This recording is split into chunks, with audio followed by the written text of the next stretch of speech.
Congo Kinshasa sepela Congo RDC ganga na sai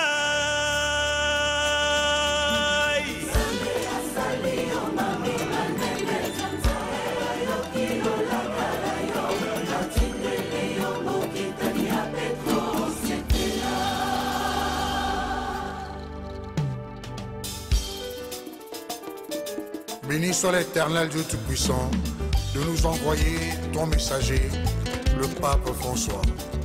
Sa sainteté, le peuple congolais te souhaite la bienvenue sur la terre de ses ancêtres. Caribou. Caribou, caribou, caribou.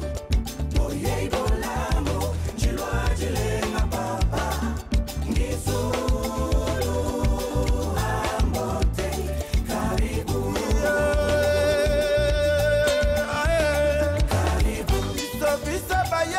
Catholique, Zima Tata Cardinal Fridolin Ambongo. Ayo to sangani pana koyamba ayo. Mon santo papa François Oye Imalamu na Congo. Ayo yambi yambi Oye yambi yambi papa.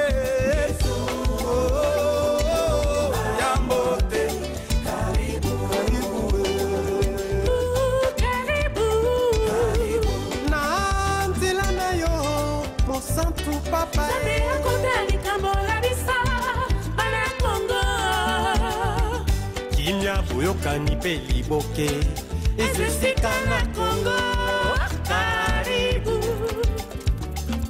Motema polele Pina sayo mitema Toyambio na babele ya bakoko Mokitanya Santo Petro Motindami ya Christo Sois le bienvenu. Caribou, caribou, caribou. Oye bolamo, jilwa jilenga papa. Ngisolo amote, caribou. Yambi, yambi, yambi, papa wa Roma Oye na yo, ememela biso boboto. Nikuya kanda baby tumba isila Boyokani pe bolimbisani Kati na Yesu Eswa isika Karibu Makelele ya mandoki tolembi Utangisa makila ya batoto boy kokunda bibembe tango iso eleki Toboyi kotelenga na kati na mboka na biso moko Congo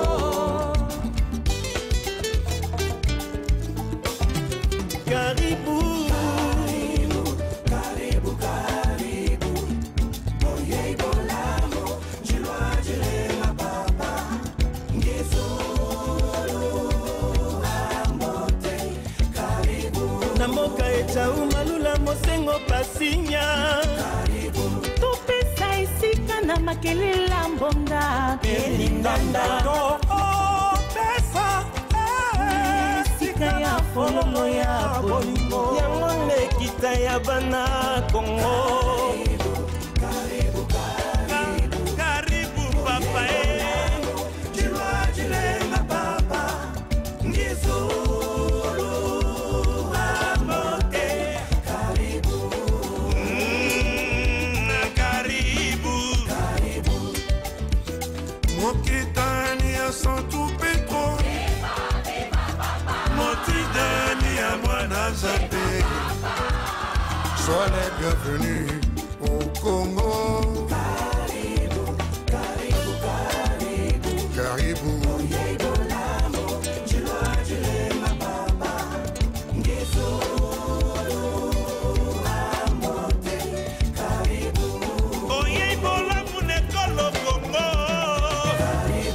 Udine disanka jabuni ya kukwagidila na kipapa wa Roma wewa mukubi wa Ecclesia. Batanga bamama batonde yo botondi Bana bilenge bakoko bapesi yo lokumu. Karibu souverain pontife au Congo, le pasteur de l'église universelle.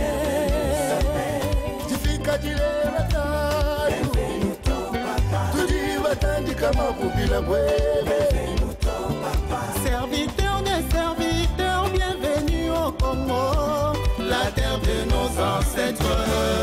Esayo papa liboso, biso bilenge tomoni na miso. Mokitani ya Santo Petro, Yongolo belia babona babona awa onse.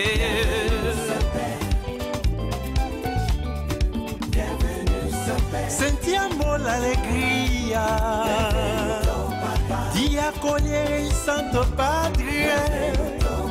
Kuja kwako kumetupatia matumaini. Vita imalizike na Kongo.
Merci DT Frédéric Kipimo, Cordon Gilbert Villadi, merci Nayo. Merci Président Gabi Chavali Record. 1 heure de plus. Nous annonçons qu'on a l'émission na phase ya liboso ya de 10h à 11h. Nous annonçons que tous à la équipe moko ya bandeko ya Église catholique mais empêchement na dernière minute bandeko ba potimba on va salir na makaso et puis qui la problème embouteillage tout à l'heure l'émission on ta okaka sali 69 minutes,4 na nzela po kanga maikaka.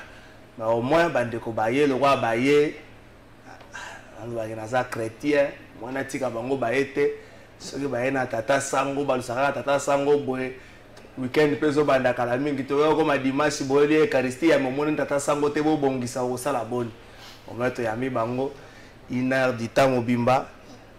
Bon président na yuta pesi 1 heure na occasion anniversaire ya femme na ngai to na occasion Toyamba Bandeko. Madame fête son anniversaire aujourd'hui. Valencia Fumuto Tokanyonga. 5 ans de mariage, 8 ans depuis Toyebana. Ça moins belé Bandeko. Boya ya moins belé beaucoup de monde nango ça moins intéressant.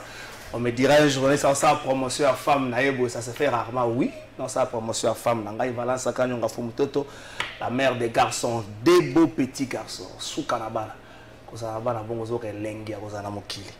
Merci. Sous-commission communication et sensibilisation de jeunes. Sous-commission à niveau Asenco. Bangonde toujours va na bango na deuxième partie de l'émission na mon kolalelo. Nous sommes que papa zo ya kalamingite organisation yo salama ndengeni ko kende ko yambaye. Activité ni ezali prévue papa ya kotambola wapi bisika ni na kotia lokolo bisika ni ya kokende bisika ni na kolekela yango to ko vendre la penza to ko sensibiliser ba jeunes ebi soki ndako ya bagabatu ezaka ndako ko pamba mais ngami ko na bakise loko moko ndako ya bagabatu mingi zanga ka secret so ndako na bino batu bakota kota pamba secret bi mana libanda ko to mai tangaka batu so so ko tanda ko na bango tol kuno mo so toiture au moins na côté kuna ça noir donc etanga mais au moins so ko zo yambanga nzambe na ndako na yo bongo bongama papa ko ya ko tala biso akoya je crois du 2 juillet au 5 juillet donc to va na papa presque 4 jours to va na to la ne ba pongi akomona ndenge tozaka na butu bana miyibi pardon toyoka na bana miyibi oyemaka mo ezaka so kozala moto bongambaka bana miyibi so kozala na ndako na bino so kozala mwana na bino moko azaka mwa jare kozala mwa bapaya moko ya lokumu bokoyebisa bokotinda meme kele mpa bavoisin keno saka miyibi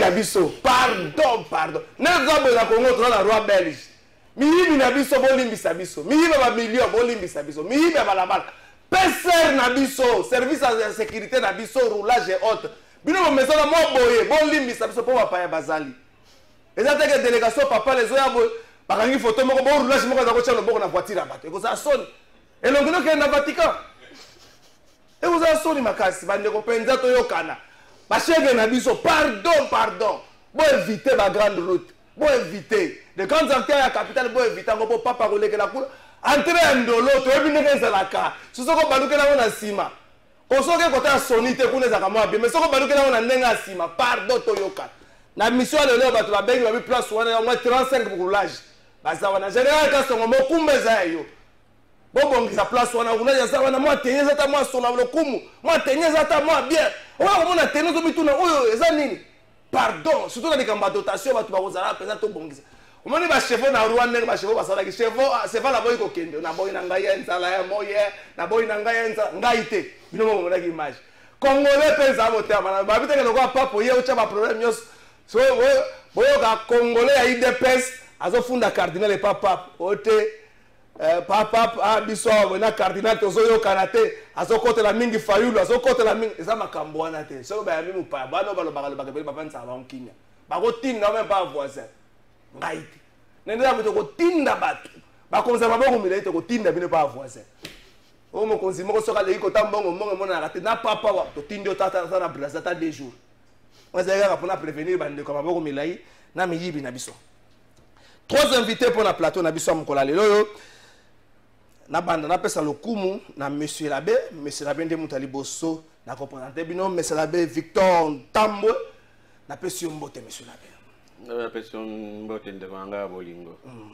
santé ezali malamu santé ezali malamu na ngolo ya nzambe namoni tokoti eza na fièvre ya kei ya pape lobi namoni Kinshasa mobimba na ébullition bacaravane bapano presque partout ko annoncer venue ya pape exactement yo moko utoloba ngo soki ndako eyambaka bapaya ezali ndako ezwaka mabénisi ata babiki soki bapaya mpe bali bayo ya mingi eza bongo te ndako oyo ndako bibili elakisi biso te ndako oyo eyambaka bapaya nzambe abenisaka yango yango wana tozali na esengo ya boyambi kaka mokonzi ya ekolo ya beliziki te toabe na esengo ya koyamba mosali wa nzambe oyo biso tobenga na lopoto les pasteurs universels les souverains pontifes tobenga ye les vicaires du Christ des successeurs de Pierre et l'apôtre de la miséricorde de Dieu tokoyamba ye na mboka na biso Congo oto mokolo malode ya sanza ya sambo te mokolo ya 5 ya sanza ya sambo akozala na biso awa bongo ezali esengo mingi po kaka tokoloba yango boyei ya mosantu papa ezala na mboka na biso ezala na mboka lisusu ezala toujours moment ya esengo ezala moment événement monene bongo na nzela wana biso tozali kobilengede po ya koyamba ye sengo yeba te ndeko na nga bolingo eleki mibu tuku misato na sambo. Monsieur l'abbé, s'il vous plaît, l'obéla en français. Même on a 37 ans, ok. Depuis l'arrivée de Jean-Paul II en 1985. Okay. Donc ça fait 35 ans, 37 exactement. Donc nous avons Singwe Oyamba, au centre Papa Roma, na Kombo ya Papa François. oyo aponi ekolo ya biso Congo po ya koya ko tala biso po ya koya komela biso sango ya esengo sango ya bomoko sango ya lisanga mingi penza koya kosalisa ko nandizela malako maye kosalisa biso te bakovanda na bomoko na nzela na Yesu Kristo lisanga ba kotambola lisanga na bomoko pe ba kosala manso po te tombola kaka ekolo ya biso te kasi na nzela ekolo ya biso tombola ekolo ya Afrika pe tombola mokili mobimba. Merci monsieur l'abbé madame Christelle Fina Genda de Pesio Pembote. Mbote na yo pe papa. Na basique lingalo lo bango malam po za pas chrétien catholique lo azanga ko lo balingala. Si na uta penza mona kena ba paroisse mo ba kota ba kamina kuno zoka misi zo sala mana lingala. Madame Christelle ba bio matsama muke mungongo. Na nota ba base na ba paroisse mo na kamina kuno ko ba bato ba penza misi sala mana lingala. To Pesio Pembote na kati organisation ça va aller na sous commission communication et sensibilisation. Oui. Yo rôle pour déjà sensibilisation dans le monde c'est automatique à chaque paroisse ça sensibilisation na ndenge na ye biso na paroisse biso na ndenge na biso bandeko bazwa na paroisse ni na ndenge na bango yo zo jouer rôle ni na kati ya bakambo rôle nanga ezali beaucoup plus ya ko motiver ba jeune OK ba kota mingi na kati na likambo yango pour c'est pas donné à tout le monde tala ka neti biso ba oyo ezala pour une toute première fois to le ka boko na ko mona ye to le ka boko na ko yamba ye pour ba mikolo na biso ba parents na biso ndi ba zaka chance mo occasion ya ko mona chance comme occasion ya bango chance et la chance na occasion ya bango ko ça na bongo tsango mo zo kitisa bango bango pour ba zo ngoluwa bango bazaka ba ngoluwa na ka ndolo bina grâce wana ya ko mona kwa ezala ki bongo liboso alors biso parce que nzambe pas peut-être biso peut-être opportunité ya ko mona na alors voilà pourquoi naza wana pona ko inviter pona ko benga bongo ba jeune ezala ka te ba jeune catholique ba jeune nyo surtout ya République démocratique du Congo bazali bongo le bienvenu donc tozana nzela pona ko yamba ye tozala wana tolata ba polo na biso tozala même ba marche de santé donc mobilisation ça vraiment makasi le 2 juillet bon ngana botama na mois de juillet papa ko ça le 2 ti le 5 ngasi ko anniversaire ça le 12 donc il faudra le papa ta les 4 na 369 na zo bénédiction na ngai et puis ndenge na ngana muna ko luka na ndenge na ye na ko loba na ngapi na ko loba papa Denis na Pesio Pembote mbote papa Trésor pe na Pesio bon anniversaire na maman Valence merci kanisita para tokende kolia na ndako donc kozanga te kozanga bale singa déjà zo bonga ma kozanga te to sepeli penza na moni vraiment il faut za la penza na éclairer mokolo wana kitoko mingi mokolo ya papa ko ya mokolo le 2 juillet to lebite bilenge bakulutu na bakokolo ba ozanga te OK eza ozali catholique te ozali congolais libaku kitoko bonzenga oyo tozwi penza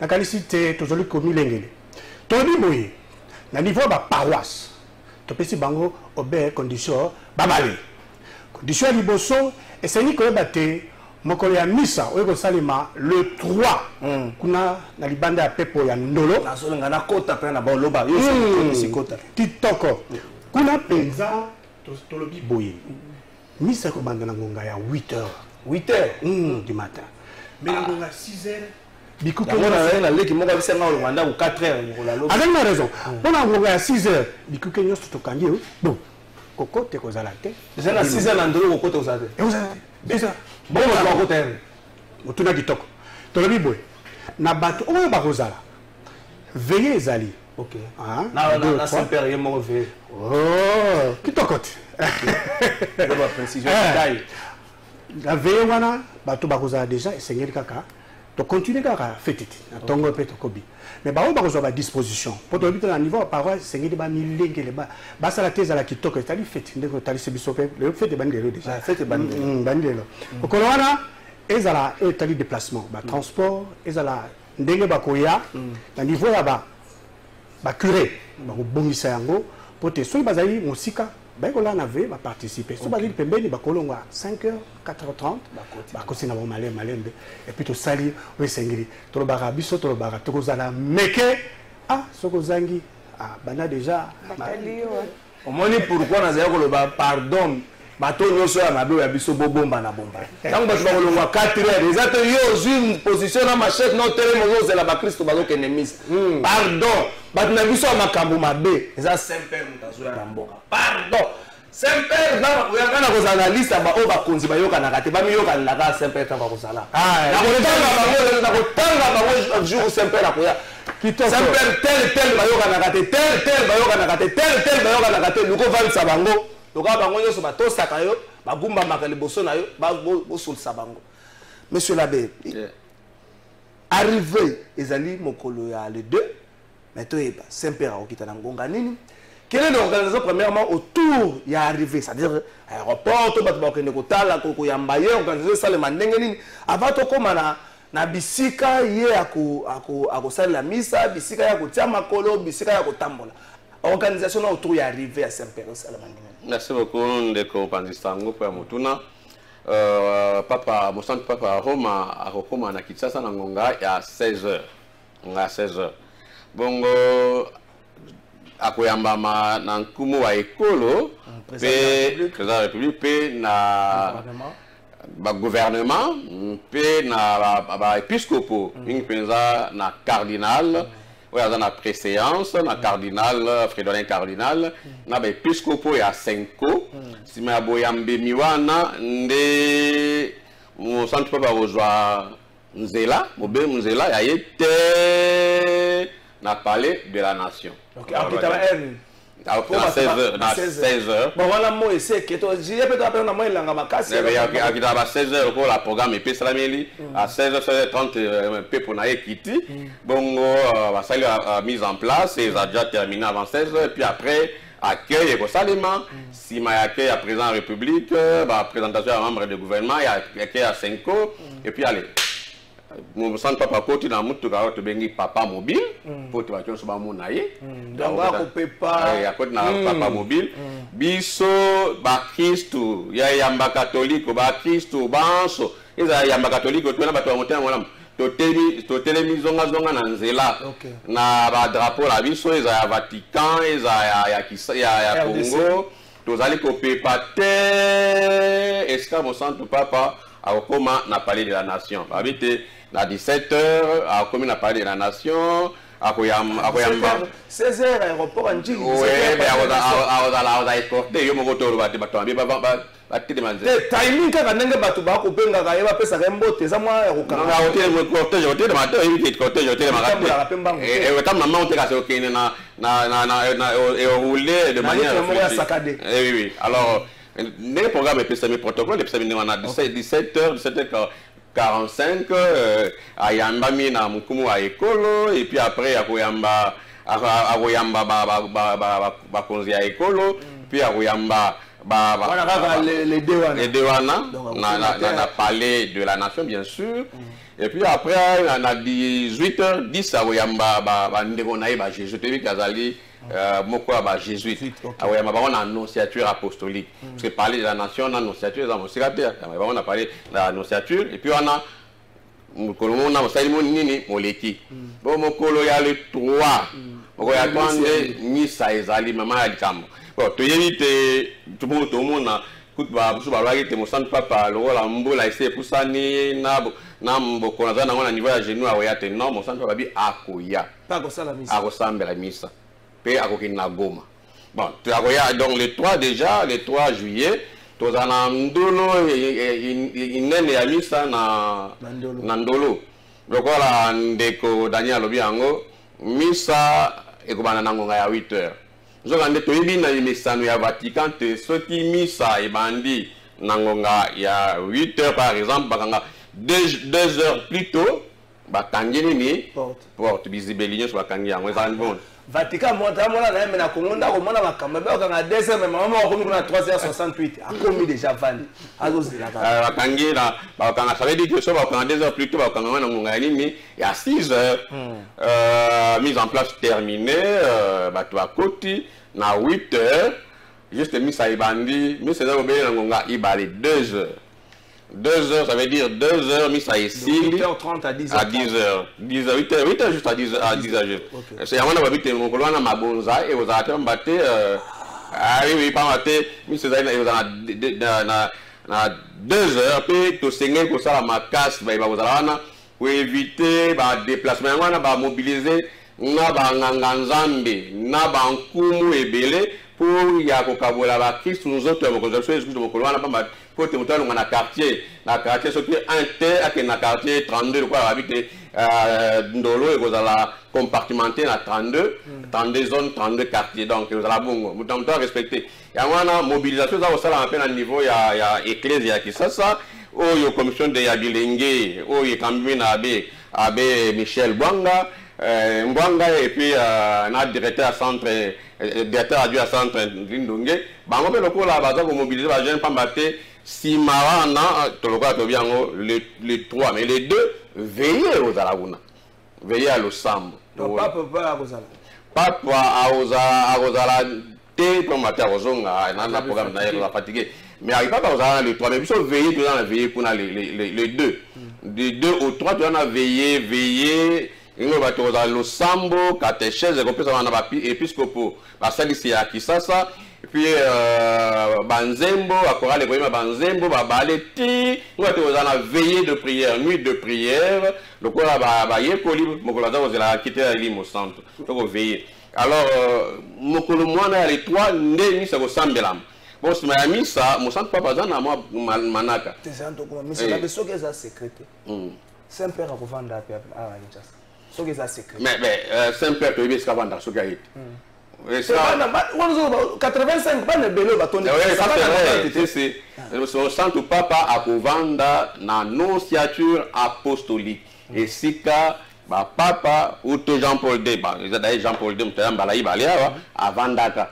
Yangwana on centre papa simai aboye boye simai aboyambi ba nkumu wa ekolo pe simai aboyoka beaucoup na ba corps de mission diplomatique. Akobenda na annonciature apostolique na banani na bandeko na ye ba jésuite pamba te akoyanga bango na kona neska akopema akozala na ti makolo ye akosala nini akozonga na mboka Roma na boleki na nzela ya Juba na Sudan du Sud. Donc ça veut dire que mon centre papa revanda na annonciature apostolique eska ndako ya ye ndako ya papa elengelami ezalaka wana chambre na bango ezalaka wana. Donc, on est allé pour tout sécréter, il y a une bonne. Il y a un peu de nakanisa mikolo mina gomero koma zone rouge ba okota bikota kota te. Oyebisa bango ozakana eloko to sala kana gombe. Moyaka gombe chaque temps. On dit muso otoya gombe saka na za communicateur à parti politique. Ah, communicateur à parti politique adresse la police à gombe. Ote na yo le kana ba télévision. Oza journaliste otenga sala kana ba télévision. Carte no yene pesa za ozana ngote explication za to non j'ai émission là maintenant. Mikolo papa ko ya soko za na loko ko sa tende ko lukata mwa bilanga okata ba maso na ngana kitambo to yebani. Anoko na gitambo to yebani bakabali na juice to yebani pardon papa kolekela wana kile pata tamo konzi yakolo pardon to yebani boza na ma conduite moko exemplaire to yebani mama Fina mama Christelle ndeko moko ko message a bonjour ndeko sikoyo polo to kozwango ndenge nini basali polo to te si oui to kosomba yango wapi to zana posa to lata polo ya pape to tongenga ndeko Shadrach depuis Kingabo. Na opeza et ya na mutuna na. Oui, na ndeko Shadrach. C'est merci ndeko Shadrach pour na mutuna eza ça intérêt aux nango na mobilisation ils sala hapo ya boyeyi wa on centre papa Roma na mboka ya biso. Alors ma polo ezali ya deux sortes. Centre interdiocésain à salisi ba Lacoste. Lacoste avec logo il y a autre logo ya boye bwa papa awa mboka na biso indimi po ya yamba papa awa na logo awa et puis akomi tous réconciliés en Jésus-Christ. OK. Na ezalo ba la coste wana ezalo na motu ya $10 avec la kepi ils appellent en logo na motu ya $5. Commission de Gênes ya chercheur de Kinshasa s'exprime ba polo. Ba polo wana ezali na 15,000 francs congolais et koteka mana ba paroisse isope na centre Lindonge. Ba polo ya la coste o ma centre Lindonge ya commission de Gênes. Oui. Wa centre international de oui, ya centre de otekama na centre international d'abord. OK, na $10. Oui, il y a $10. Na librairie ya ba fille de Saint-Paul et côté biso feto oleka wana ba paroisse nyonso ne tozali na ngwa to yango na kati ya mutuka ba kozana ngo posa ipala bino ba ngana ko kaba 10 polo. Mena ko tuna ka 10 questions répondre aux 8. Oyebi nango le ko zo pona kaba 10 polo. Oya centre interdiocésain 10 polo oya commission à Gênes. Na ko tuna ka mituna donc na avec se répondre aux 8 polo na yango. babobongamaka bokala question na kotia munde tokobalwa kaka na Congo ba question wana.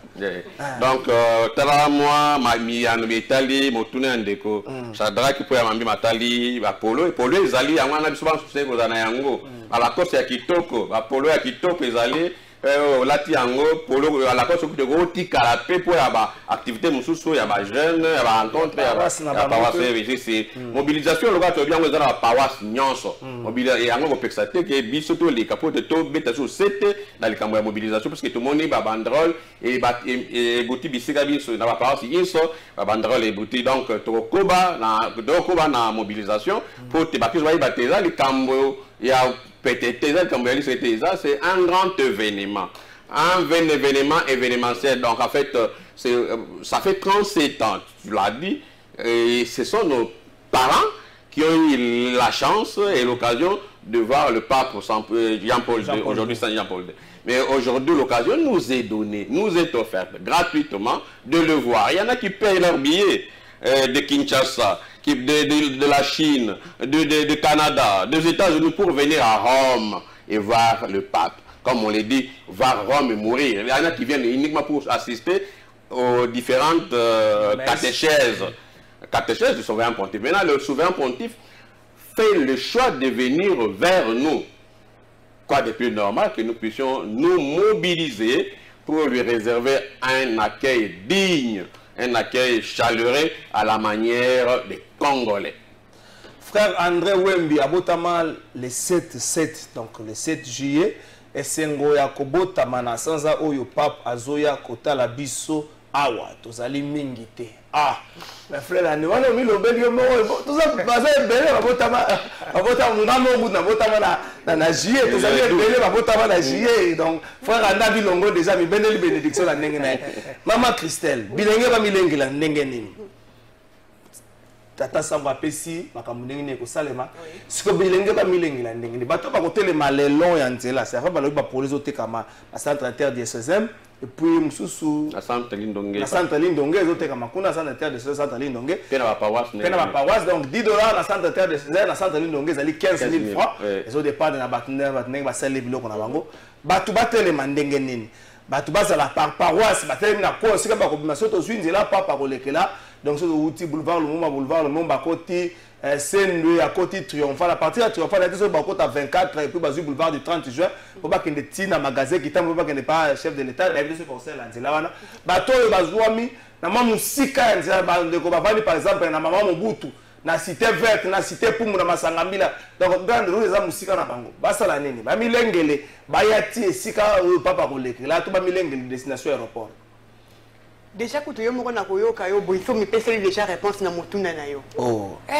Kasi ndeza wana biso tokuta net ba o bika batamesika.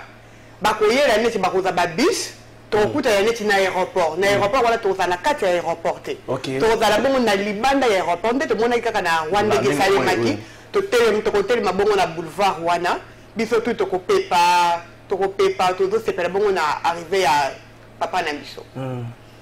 Donc ndenge ndeko final lobby donc tokotel ma zonga na boulevard tout au long ya boulevard donc ça dépend il y a pas un protocole pour ça et ceux qui donc batuné ben non bunga na bus ba pancarte ba nini ba banderole ba drapeler comme la télévision zonga te est-ce que mon centre papa akoya aokiniska na mongali mate akoyande na pali la nation donc ça combien on a 24 novembre allonger en tout toi la nation si soki ba protocole d'état bate les zone rouge beaucoup tate bosuka tokosuka wana kasi biso nyonso mobiliser motiver pour ya koyamba mtoma ya Kristo to bengi mo centre papa Roma oya koya kotala biso donc bato biango ozala monga fula sala effort ozala kingabwa zonga ozala na Masangambila ozala po ya komona papa soki kanisi te mokolo mona ozala ngonga te yaka na misa na tango na stade plutôt na libanda ya mpepo ya ndolo mais tout le monde sait que mon centre baba okuta na bilenge et donc mon centre baba okuta na bilenge na ba catéchiste le 5 juillet ya kozwa peuple allié. Oui, c'est à toi combien on a face on a tesela.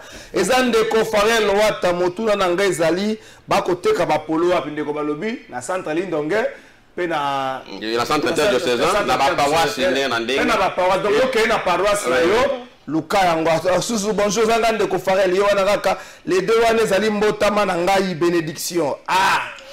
Les deux loko ko ba to ande mbotama.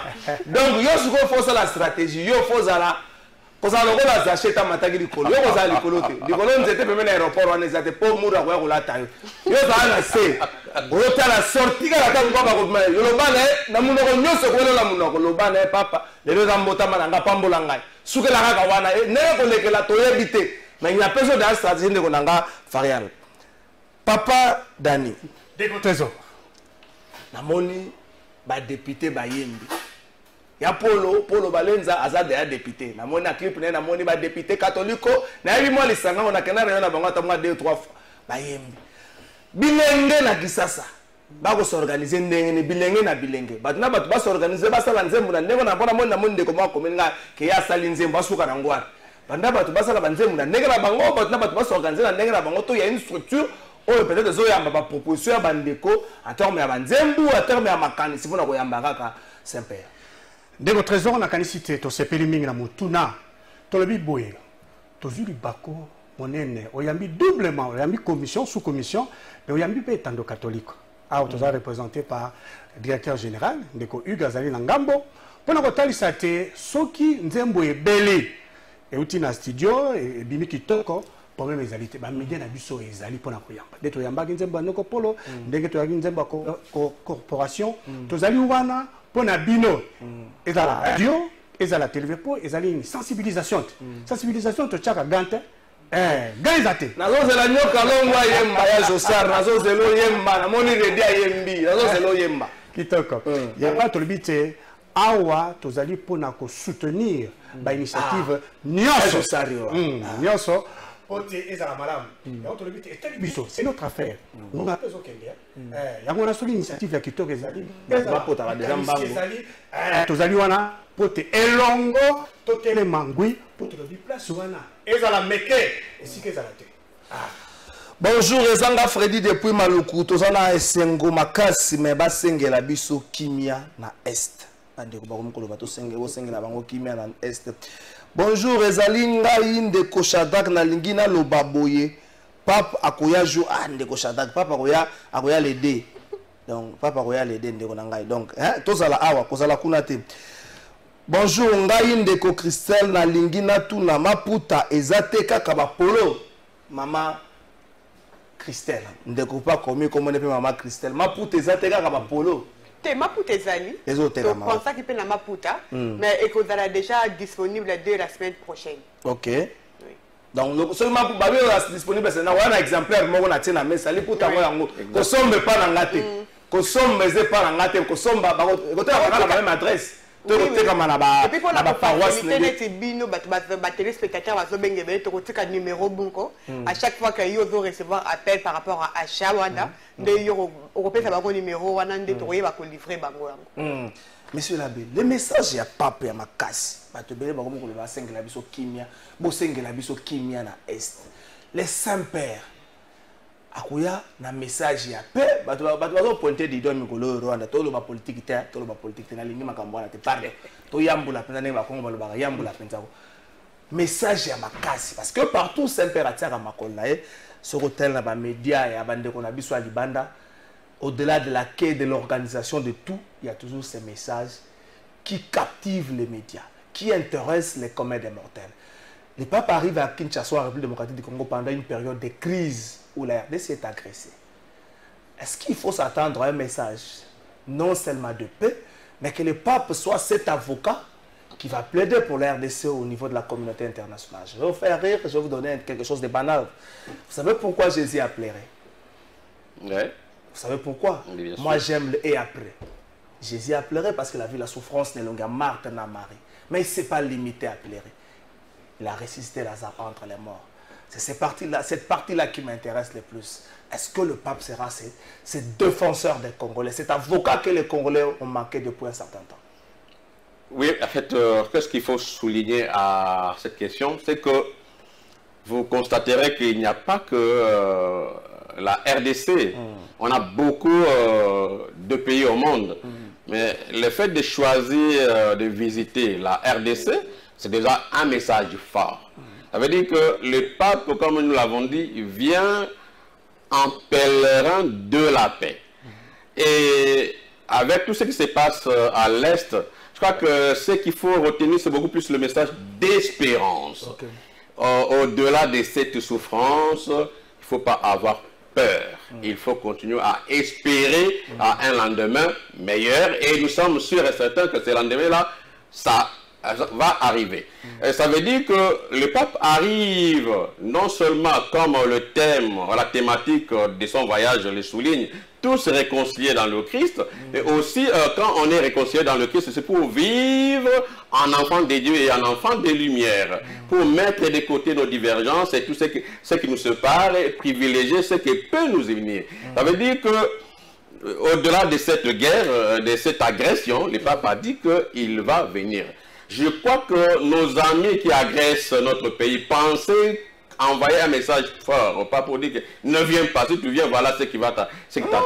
Alors, mais le pape dit que je veux venir et jurer à Goma le 4 juillet. Le pape arrive à Kinshasa, il célèbre le 3, il reçoit les prêtres, les évêques, le prêtre et le diacre, les séminaristes et autres, les mêmes 3 au soir, à 18 h, et à 6 h, le pape prend son avion pour Goma. Il atterrit à Goma à 10 h et après, la messe à Goma c'est prévu à quelle heure? À 12 h. La messe est prévue à 12 h au camp Kibumba. À Kibumba. C'est là que la messe sera célébrée. Et la messe sera liée à 12 h. Et 2 heures après, le pape va rencontrer les victimes de la violence des guerres, de la violence, de l'agression de notre pays. Il va les rencontrer. C'est un message fort pour dire que toutes les caméras du monde seront braquées sur la RD Congo. Et ça veut dire que ces caméras vont relayer le message du souverain pontife qui consiste à appeler au calme et à cesser toute agression. J'imagine. Parce que le temps de pape, vous avez vu ce qu'il a fait pour les Sud du Soudan. Quand les deux belligérants se sont retrouvés à Rome, qu'est-ce que le pape a fait? Il s'est rabaissé à la manière de Jésus. Il a baisé leurs chaussures pour dire que si vous êtes le frère, si vous êtes frère, pourquoi vous tuez? Car tu fais d'Abel Caïn. Pourquoi tuer ton frère? Pourquoi faire couler le sang de ton frère? Et je crois que ce sera le message fort du souverain pontife. Par le fait qu'il va quitter Kinshasa pour aller à Goma, célébrer à Goma, rencontrer les victimes de la violence, il faut le dire, ça fait plus de 20 ans que la population de l'Est n'est pas en paix, que la guerre écume, les groupes armés écument cette partie de l'Est. Il est temps que nous fassions la paix, il est temps que nos agresseurs respectent les limites de notre pays. Nous sommes Congolais, non pas parce que nous l'avons voulu, mais parce que Dieu a voulu que nous soyons Congolais. Nous devons, nous aussi, comme d'ailleurs vous le faites si bien et très beau, donc nous mobiliser non seulement la chrétienté de Goma pour recevoir le pape, mais aussi mobiliser pour rester et éveiller pour mettre fin à l'agression dont notre pays est victime de la part de l'armée rwandaise. Donc, il y a un message pour un programme de Goma à Kinshasa. Mais si on a une liste déjà de Goma, liste est depuis le mois d'avril, on a une liste à Goma. Donc, tant que c'est aussi là, ça va pour Goma. Maman Christelle, papa Dani, balobi papa koyamba bilenge. Ici comme Makambo, balobara et les Romains sans poignard, mambo masobele. Bilenga ko banani va kozala na liste, banani va papa ko benga. Pour chaque parent ça na bilenga na bango. O bo biso bana paroisse tel o yambi biso. Toza na liste te. Ata délégué mon côté, papa koyamba bilenge mais bilenge nini? Est-ce que bilingue il y a un mouvement citoyen pour bango bazaka moi makele le makasi. So papa yambi bango tatwa ozanga kimé na Kinshasa, papa koyamba bilenge nini? Déjà pour commencer, Tolobaki que pape akoya kakate pona bana ya catholique. Papa zoya pona biso nyonso tout congolais. Alors ata pe na bilenge ata église de réveil bazala pe na ba bilenge na bango. Ezaka kateke lokola bango baza l'église de réveil et que baza bilenge baza concerné te biso tout auto benga mi bongo bilenge biso tout tozali bongo concerné ezaka kateke ba o wana to ba wana te biso tout. Que faire pour nous ça na groupe bateau papa? Mais c'est très simple. So yezaneti ba o bazaneti na kati ya paroisse ba bananeti ya catholique ba ko s'enregistrer et bongo ba bazali banda c'est très simple ba ko landa biso ba ko ya directement na kati ya comment ça s'appelle? La stade des martyrs. Ok. Oui. Pas pour la bilingue, la stade des martyrs. Oui, la stade. Okay, donc, et puis, on a fait. Donc, rencontre la bilingue au sein de la stade. Et ça, on a 4 stade. Ndenge moko pe kaka ndolo et que messe et que bana bongo 10h mais ba porte que kangama 2h avant. Ça me pas pas. Donc on a peut-être fait un sacrifice à ma casse et sur côté na biso ba gêne pour te toya to ko na bongo na. Ba gêne, une assurance dans le stade wana bongo tonta ngoza mo ebele. Maintenant bozo ko tabola na message moko tata Saint-Père stade do comment comme la léopard n'est pas problème. To éviter Saint-Père. On dit ba kunda ba to éviter. Ba ngambele ça na stade do Saint-Père. Tout le plan de même pas. Ah, vous avez qu'à poli le loni, non pas tout le monde qui a des terres, non pas poli. C'est un peu que la solution de stade voilà. En tout cas, la qualité ndeko trésor au talisili kamuro ya motuya. C'est vrai que tu exclure l'engé moroté. OK. L'engé. Bah tu vas sur ba côté appel mais moi passe. Mais to lobité likambo ezali misa. Ezali kosenga moi discipline paix. Na sepeli ndengo boki mbela. Batonyo so maboko milai bakuma ba manche courte c'est pas vendre na to ebani ato tsa bango li banda to ebani ya solo penta sengi discipline mais to lobite ba même condition ko ya avant misa et sengeli décalage wana sengi to respecter yango et puis invitation mususu to kotalisa sengi bilenge ezali ko participer de total sengi to lobi pembeni ya papa police azalate motamindu kazalaka te ezali nde bilenge oyo assurer ordre wana mise bandi moni moto azoli avocat te lenge ozala na FCT baba odiaki avant na misa baliaka te bakosala mosala ya protocole po te tozala posa énergie na bango po te makambo eza na alima yango moni te kumu atelemi po tozala mpenza elongo po te makambo etali nde bango mingimingi na kisasa molimo moko ya mabela tibiso eza molimo ya kochaka telefone boy obendi munoko bakobenga ngo bweti munoko dete benanga gros plan molimo mo muta che telefone boy dete gros plan telefone boy abendi munoko azo c'est la gros plan wana azo yale na c'est la gros plan na muta che telefone ba bongise la mbana ya mitali abweti munoko atali kambezo na simazo kipete azo c'est la plan c'est bon. Acheter téléphone, le téléphone est mon terre, un téléphone. Et qui est téléphone est en guana, c'est bon. Acheter téléphone, abendi munoko. Akangi photo, check, acheter occupé. Mi ces autres salles, mais un téléphone là, bonne photo de Cameroun. Ou y'a qui ko bénédiction, ou y'a qui ko sambe, to y'a qui batuma mon na ko zaki na messe papale. Et là on a retourné, on a moli bon on a pardon to yam. Et bon même policier, na mo to mo na mboko batako ben so que ndeko na kufi bazo kote bebe na mar bozo film ozo kanga photo toza sous na sonité bo tosi ya kibo moto za sous na vidéo bo limbisa na pesa pardon mukolo wana bo benda ba photo bo tsena libana so bo kanga boka ngona ndenge na bino mais biloko bozo na kata misa boza téléphone ngana bo service de sécurité ba mona ngana ngina pap azo kanga eza makambo ka malamu te to mi pesa na lokumu tozo ya mupaya lokumu to mi pesa na lokumu bato maboko milai IGF yope mukolo wana papa so à partir le 25 juillet tika no makambo ministre bon IGF tika zela tango ata le 10 juillet nako kobanda wa tika général ka songo banda ba utala matoi so ya bele général ka songo banda la peine IG la police bon banda ba police matoi surtout qu'on a kota Pascal pour nous na zo ndio zo ko mo bungisaki bo to banda na matoi a to zo ya papa biloko wana to lingi angote ana no na fingi mutu la fingi mutenga na solo bakaka bana kitambo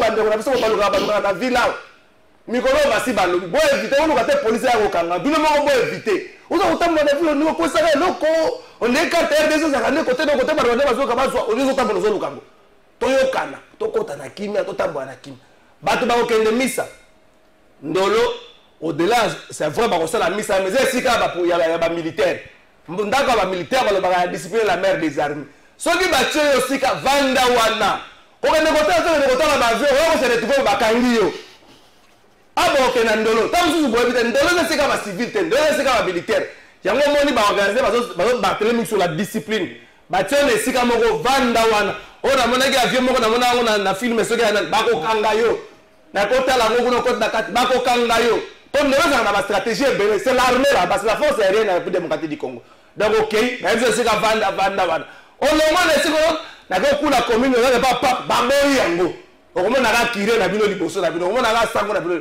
bitambola te bitambola so moni kotambola tamboza la pape na stade tamsu stade organisation ko ya gouverneur elongo na église wana ndo kotambola na ndelo tika biloko wana papa okende na Goma bonga zongi na Kinshasa papa okende na Goma sima ya misa osambela akutani na ba otoyebi ba victime ya violence ya est bongo nde na 18h azwi pepo po ya kozonga na ngomba ya kisa koma na tufa na 20h 20h15 quelque chose de pareil bongo mokolo ya le 5 nde mokolo papa otika mboka na Congo po ya okende na Soudan du Sud na Juba alors mokolo wana nde papa okutana na bilenge ya Kisasa la terre na ba route na ba province za zonga na biso donc Congo central Grand Bandundu même ya Brazza ezaka bilenge ya catholique te ka bilenge ba so ba te papa zaye na message pour ya bilenge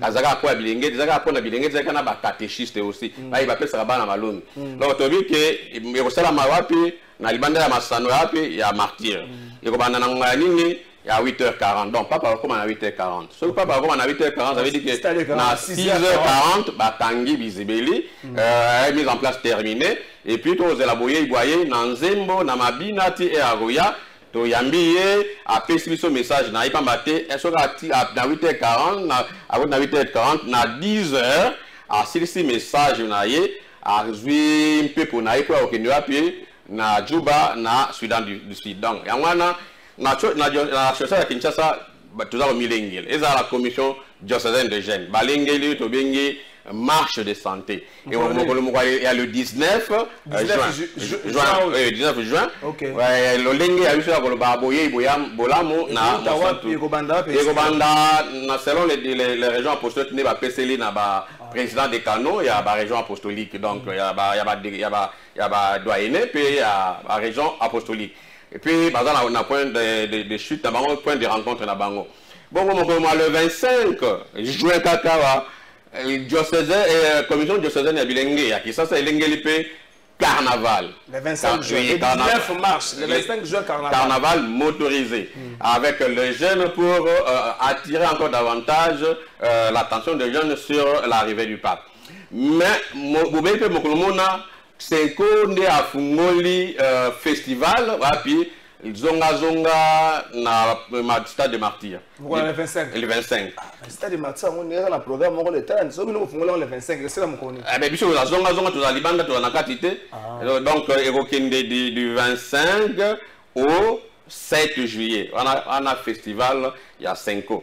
Puis que mon coloma le 30 juin balobiang on est wana que balangbanzembo bakoyimba kuna mais biso tokoderange bango baza na kati biso toza na carnaval libanda bonangade mopepe wana kati ntango ozoya sécurité ozala assuré et puis mpona kokota na carnaval il faut $2 et etekama na bandeko ya equity donc carnaval une question de curiosité Congo eza na esika ebele ezwamaki ezokisamaki moke depuis 20 ans. Pourquoi pas Ponika Kodela Kinshasa c'est la capitale république du Congo? Pourquoi Ponika Goma?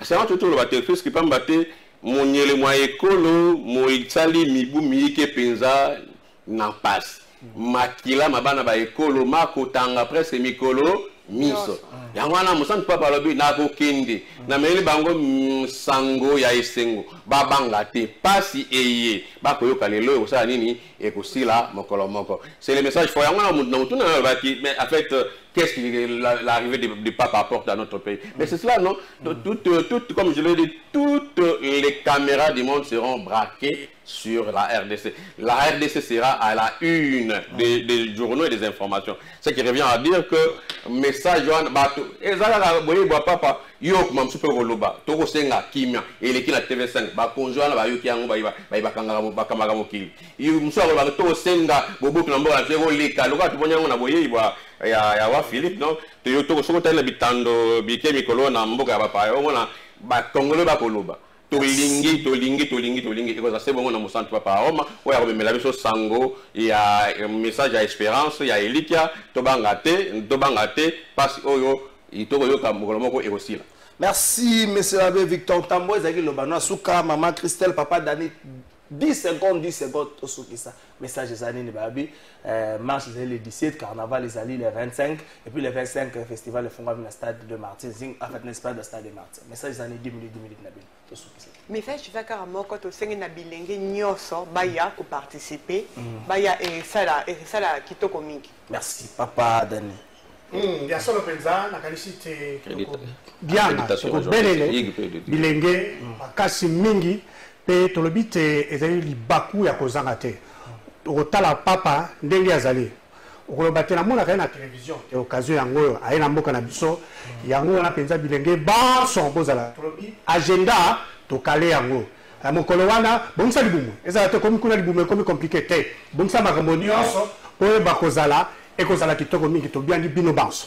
Merci les camarades accréditation ma journée de Kolobango au cours de la semaine prochaine semaine Sili vendredi malam na bino nyonso a Jus Bongeli joyeux anniversaire na Exaucé Fita Jus natangi comme malam Exaucé Fita bon anniversaire na yo merci na monsieur l'abbé Victor Tambwe merci na maman Christelle Fina merci na papa Dani Boane merci na bande nyonso PDG Gabi Chabani Record na téléphone na ebisinga nga chrétien catholique oyebaka te que chef de l'État catholique na fundi la population ye muta ebisinga bongo Cordon Gilbert Villadi merci na ODT Frédéric Kipimo tenir 2 heures plus tôt merci na yo merci na bande konyo so batala kibiso vendredi à l'éloyo ça fait 8 ans jour pour jour depuis Toyebani ça fait 5 ans depuis que nous sommes mariés nous avons 2 petits garçons 2 beaux petits garçons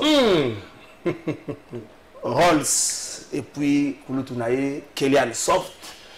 Bon anniversaire Valencia Fumuto to Kalafai ma très chère épouse ba je sais pas lobela rabasi na bango boete na bolimbi sanga na lobela ye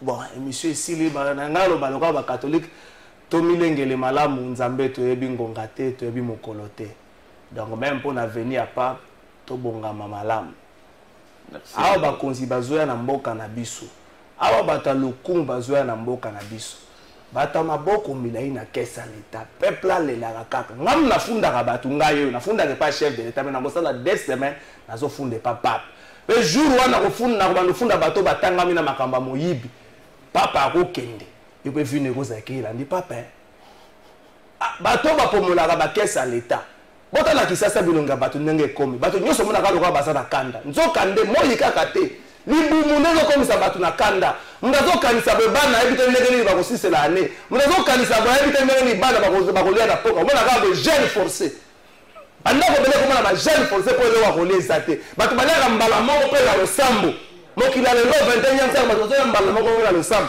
mais mona bato moko mukese le 105 millions ba congolais bazo dondo na mbongo ya Congo to kofunda bino pa papa soko tikite rebi nze bango ba yembaka te cercle pe aka susu kilote atozo lia na biso te balongo na kabino wakati alibu cercle koma pepele lia na mbongo na koyiba yo moko biso to kolia ngote to kende ka kotika émission le récit.